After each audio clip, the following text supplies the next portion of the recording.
Kanseri y'ibere iterwa no kwiyongera kudasanzwe k'uturemangingo tw'ibere tugakura birenze urugero umubiri ntubashe kuba wabicunga. Ni kanseri yibasira abagore n'abagabo ariko ikunze kuboneka cyane cyane mu bagore. Iyi kanseri niyo ya mbere ikunze kugaragara ku gitsina gore. Abari n'abategarugori bamwe baba bafite ibyago biruta iby'abandi byo kwandura iyi kanseri. Ahanini bitewe n'ibintu bitandukanye birimo kuba nko mu muryango hari abandi bayirwaye, imibereho y'umuntu ku giti cye ndetse n'imihindagurikire y'uturemangingo fatizo. Kwipimisha iyi kanseri neza kandi bikozwe ku gihe bishobora kukurinda kurwara iyi kanseri. Mu gihe waba waramaze kuyirwara ikiri hasi nabwo ishobora kuba yavurwa igakira.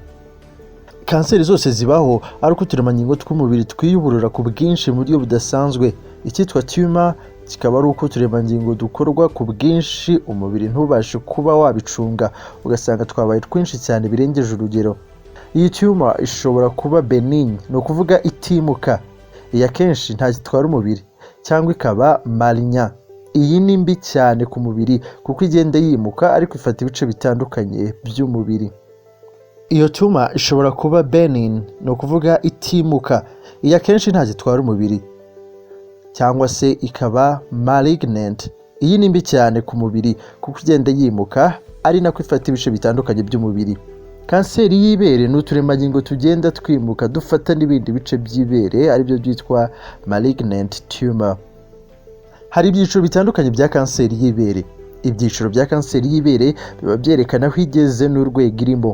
Igenda ishyirwa mu byiciro hagendewe ku bintu bine by'ingenzi aribyo uburyo iyi kanseri ingana, niba kanseri yarageze kuri lymph node cyangwa itarahagera, niba kanseri yaragumye mu miyoboro ikora amashereka cyangwa iri mu zindi ngiramubiri non-invasive cancers and invasive cancers, niba se yaramaze kugera no mu bindi bice by'umubiri bitari ibere. Ibyo nibyo bishingirwaho harebwa ikigero cya kanseri y'ibere igezeho.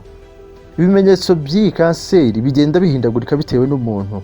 Hari abumva ikintu gikomeye mu gihe bakanze amabere, guhindura ibara ry'uruhu, ndetse kuri benshi nta kimenyetso na kimwe kigaragara.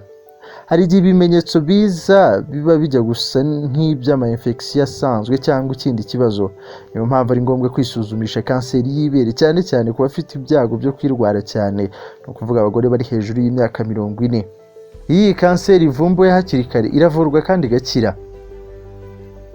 Ibi ni bimwe mu bimenyetso rusange ushobora kubona ukaba usabwa kwihutira kujya kwa muganga kugira ngo bagusuzume ko atari kanseri y'ibere.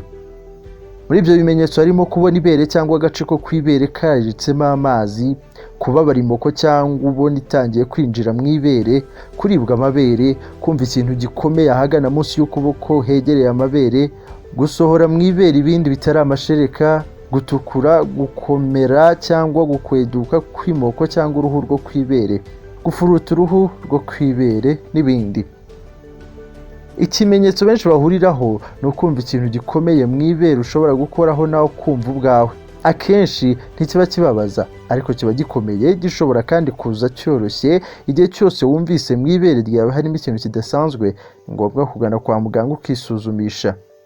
Mu gihe ukeka cyangwa se hari uwo mu muryango wawe warwaye kanseri y'ibere, ni ngombwa gufata ingamba zo guhangana nayo cyane cyane ku bakobwa bakiri bato. Mu byo umuntu agomba kwitaho mu guhangana n'iyi kanseri harimo ibiro byawe bigomba kugendana n'uburebure ufite, ukirinda kuba wagira umubyibuho ukabije. Ni ngombwa kurya neza ukibanda cyane ku mboga rwatsi n'imbuto byibuza mu byo kurya byawe bya buri munsi. Ikindi ni ukurya amafunguro akize kuri omega 3 fatty acids, ni ngombwa cyane.